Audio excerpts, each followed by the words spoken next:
This is a doorway stretch for shoulder external rotation. Okay, so let's just imagine this is a doorway. This could, if you have a rack available, this is a great one, okay, or it simply could just be a doorway. From here, I want to take my elbow and make sure it's even with my shoulder unless told otherwise. There's other times when we may want to go up a little higher depending on what kind of things we like to do. Like if you are a pitcher or you serve in tennis or you do swimming, anything like that, we may need to go into a different position. But for unless told to, we're always going to come here, elbow even with our shoulder. Okay, hand is flat on here.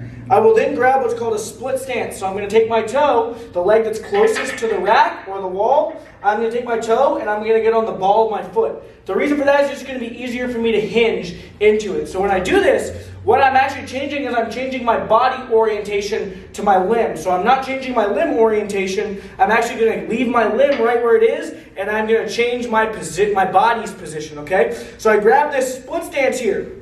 What I'm going to be doing while my hand stays on this wall, I am going to be hinging back, pushing my butt further. When I say hinge, that means that I'm keeping this nice straight back and I'm pushing backwards into my hip. Okay? What that's going to do is it's going to change my body position compared to my arms. So I have my split stance.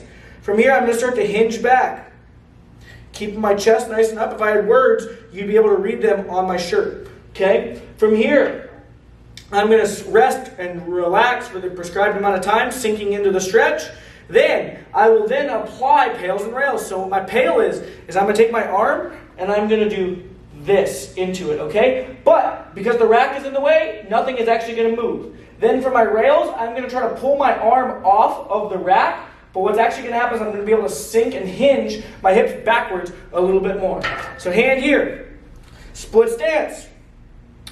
Flat back, I start to push my butt back, got my stretch, then I will apply my pails and rails. Okay, 10 seconds, I'm pushing my hand into this rack, feeling this stretch on the front of my shoulder. My rails, I'm going to use the back of my shoulder stuff to try to pull my hand off. What's actually going to happen though is I'm going to be able to sink and hinge a little further back.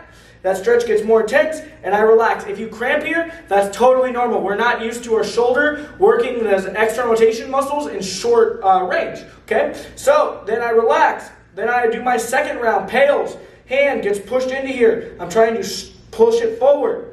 Rails, I use the back of my shoulder to hinge deeper as that stretch intensifies even more. Okay? I stay in it for about 10 or 15 seconds after my set of pails and rails, and then I am done.